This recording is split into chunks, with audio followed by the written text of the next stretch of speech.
क्या salary account आपके job छोड़ने के बाद भी सेम परफॉर्म करता है जैसे कि आपके जॉब में रहते हुए करता है? क्या सैलरी अकाउंट में सेम प्रॉफिट और बेनिफिट वही रहता है जो आपके जॉब में रहते टाइम मिलता है और जॉब छोड़ने के बाद भी वही प्रॉफिट मिलता है? क्या आपके जो ऑफ़र्स होते हैं लोन से संबंधित या जो इंश्योरेंस रहता है वो जॉब वर्किंग टाइम पे रहता है या जॉब छोड़ने के बाद भी रहता है? एक लास्ट जो मैंने वीडियो किया था जिसमें मैंने सैलरी अकाउंट के कुछ बेनिफिट्स बताए थे, उसमें लोगों का सवाल था कि हमने सैलरी अकाउंट ओपन करवाए किसी कंपनी में जॉब ज्वाइन करते टाइम, बाद में उस कंपनी से हमने रिज़ाइन कर दिया, कंपनी छोड़ दी, लेफ्ट आउट कर दिया, तो अब उस कंपनी में बहुत सारे प्रोसेस हुए हैं जिसमें सैलरी अकाउंट से रिलेटेड भी कुछ दिक्कत आ रही है। मैंने आपको उसी वीडियो में आगाह किया था, मैंने बताया था कि हर चीज़ के प्रोज एंड कॉन्स होते हैं। सिमिलरली सैलरी अकाउंट के भी प्रोज एंड कॉन्स हैं। सैलरी अकाउंट को लेके जो फ़ायदे हैं वो तभी तक बेनिफिशियल है जब तक कि आप उस कंपनी में हैं जिस कंपनी ने आपके सैलरी अकाउंट खुलवाए हैं, जिससे आपका बैंक अटैच्ड है और आप जिस कंपनी में हैं, जिस दिन से या जिस मंथली जो पेमेंट सर्किल है उस सर्कल में अगर आपका पेमेंट नहीं आता है तो आपके अकाउंट्स के जितने बेनिफिट्स हैं सैलरी अकाउंट के वो सारे बेनिफिट होल्ड हो जाते हैं, आपको कोई भी बेनिफिट नहीं मिलता है। सबसे पहला जो आपको जीरो बैलेंस वाला ऑफ़र मिल रहा रहता है वो ख़त्म हो जाता है और आपको प्राइवेट बैंक है तो आपको एक मिनिमम बैलेंस मेंटेन करने की जो प्रक्रिया है जो अब प्राइवेट सेविंग अकाउंट में होता है वो आपको शुरू हो जाएगा। जैसे आपके सैलरी अगर क्रेडिट नहीं होता है आपका अकाउंट में सेम कंपनी से, तो आपका जो सैलरी अकाउंट होगा वो सेविंग अकाउंट में कन्वर्ट हो जाएगा। तो सेविंग अकाउंट पे जो चार्जेस लगते हैं अगर मिनिमम सैलरी या मिनिमम बैलेंस मेंटेन नहीं करने का, तो वो चार्जेज आपके ऊपर भी एप्लीकेबल हो जाएंगे। दूसरा जो बेनिफिट होता है सैलरी अकाउंट खुलवाने का वो ये होता है कि आपको कई सारे इंश्योरेंस, कई सारे लोन के ऑफ़र इनबिल्ट होते हैं, उसके साथ रहते हैं। कंपनियां जब आपका अकाउंट खुलवाती हैं तो आपका डेटा देती हैं बैंकर्स को, और बैंकर्स को पता रहता है कि अगर ये सैलरी अकाउंट है किसी कंपनी के एचआर के थ्रू, अगर ये सैलरी अकाउंट हमारे बैंक में ओपन हो रहा है तो उनकी जो बाइंग कैपेसिटी होगी ज़्यादा होगी, लोन लेने की जो कैपेसिटी होगी, लोन रीपे करने की कैपेसिटी होगी वो ज़्यादा होगी। तो इसीलिए वो आपको इनबिल्ट कुछ ऑफ़र देते हैं जिसमें आपको क्रेडिट कार्ड भी देते हैं, कुछ लोन भी देते हैं और कुछ इंश्योरेंस का भी पार्ट होता है। बट जैसे ही आप अपनी जॉब से रिज़ाइन करते हैं, जॉब छोड़ते हैं या उस कंपनी के साथ आप डिसएंगेज होते हैं, वो आपको इंश्योरेंस का भी बेनिफिट नहीं मिलता है, वो इनबिल्ट जो लोन लिमिटेशन होता है वो भी ख़त्म हो जाता है और क्रेडिट कार्ड से संबंधित जो आपको विशेष छूट मिला रहता है वो छूट भी ख़त्म हो जाता है। तो लोन जो आपको नहीं मिलेगा, फिर अगर आप कोई लोन लेने जाएंगे तो जो सैलरी अकाउंट्स में आपने जो डॉक्यूमेंट्स दिए थे वो डॉक्यूमेंट्स इनफ नहीं होंगे उनके लिए, बैंकर्स के लिए। वो फिर से आपके प्राइवेट और आपके जो नई कंपनी है या जो आपका अभी सैलरी अकाउंट या जो सिविल का स्कोर है वो दोबारा से रीचेक करेंगे, उसके बाद आपको लोन देंगे। तो सैलरी अकाउंट खुलवाने का दूसरा बड़ा नुकसान ये है। तीसरा नुकसान होता है कि जब हम सैलरी अकाउंट खुलवाते हैं तो हमें एटीएम मिलता है, पासबुक मिलता है, चेकबुक मिलता है और बैंक से रिलेटेड कुछ डॉक्यूमेंट्स मिलते हैं जो बिल्कुल चार्ज फ्री होते हैं। उसका कोई हमें चार्ज नहीं देना होता है, बैंकर्स हमें खुद ही दे जाते हैं।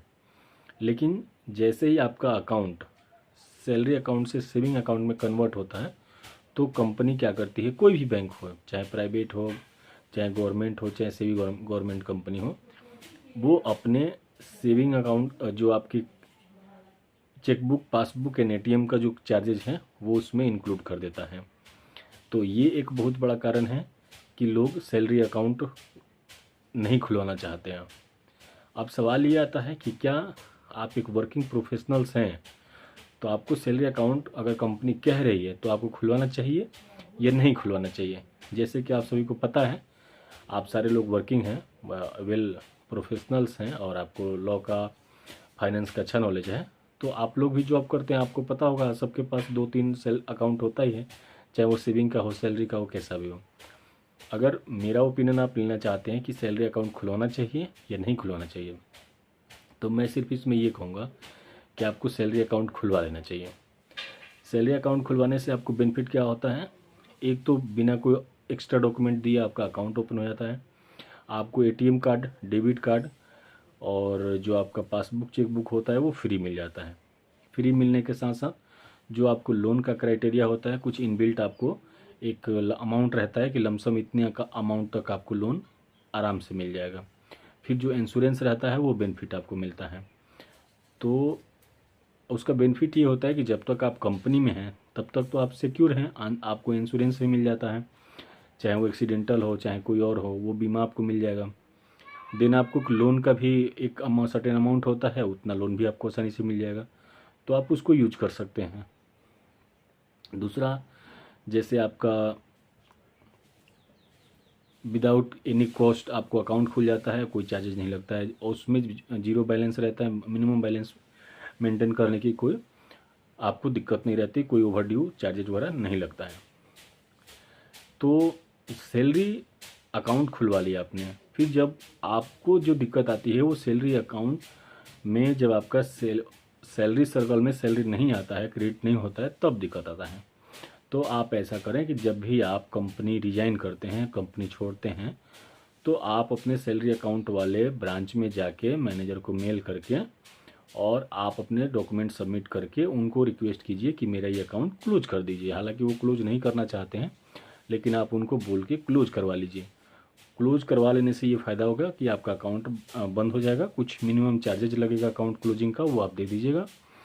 आपको उसमें आगे से कोई मिनिमम बैलेंस का कोई चार्ज नहीं लगेगा, ठीक है। और कुछ भी जो हिडन कॉस्ट होता है, जैसे आपने पेटीएम, एटीएम और पासबुक, चेकबुक लिया था, उसका जो चार्ज होता है वो नहीं जुड़ेगा। प्लस में जो लोन का इंटरेस्ट होगा, अमाउंट होगा, वो प्लस नहीं होगा। तो सबसे बेहतरीन उपाय यही है कि आप सैलरी अकाउंट खुलवाइए। जब तक आप जॉब में हैं, जब तक कंपनी में हैं, सब तक सैलरी अकाउंट को यूज कीजिए। जब आप कंपनी छोड़ देते हैं, आप जॉब छोड़ देते हैं, तो सैलरी अकाउंट को आप क्लोज करवा दीजिए। और जैसे मैं अपने उसमें, मेरे जो हमारे व्यूअर हैं, जो हमारी फैमिली हैं, मोस्टली लोग अलग अलग कंपनी में वर्किंग हैं। तो अब बहुत सारे लोग हैं, किसी का 5 साल का एक्सपीरियंस है, किसी का 10 साल का, किसी का उससे भी ज़्यादा है। तो आपके पास मल्टीपल सैलरी अकाउंट हो गया है। तो मल्टीपल सैलरी अकाउंट यूज करने से कोई बेनिफिट नहीं है। आप जिस करंट कंपनी में हैं उसी का यूज कीजिए, क्योंकि आप एक्स कंपनी का, अगर प्रीवियस कंपनी का अगर आप सैलरी अकाउंट यूज भी करते हैं तो आपको लोन में वो बेनिफिट नहीं मिलेगा, इंश्योरेंस वो आपको नहीं मिलेगा, तो उसको यूज करने का कोई फ़ायदा नहीं है। मनी ट्रांजैक्शन के लिए आपका कोई से भी अकाउंट रखिए, बाकी के अकाउंट्स को क्लोज करवा दीजिए। तो सैलरी अकाउंट के संबंध में इस वीडियो में इतना ही। आई होप कि आप सभी को समझ में आया होगा, और इससे संबंधित अगर आपको कोई और दिक्कत हो, कुछ और जानना चाहते हो, तो आप ज़रूर हमें कमेंट करें। और आप जब सब जानते हैं कि मैं रात में, प्रत्येक दिन रात में 8 बजे लाइव होता हूँ अपने यूट्यूब चैनल पे, आप सभी से बातें करता हूँ। तो रात में लाइव ज्वाइन कीजिए, हम लोग बात करेंगे। आपकी जो भी समस्या होगी, जो आपका क्वेश्चन होगा, उसको सुना जाएगा और उसके अकॉर्डिंग आपको रिप्लाई किया जाएगा। वीडियो को लास्ट तक देखने के लिए बहुत बहुत धन्यवाद, और चैनल को सब्सक्राइब कीजिए, अपने लोगों के साथ शेयर कीजिए और हमें सपोर्ट कीजिए। धन्यवाद। Thank you. Have a nice day.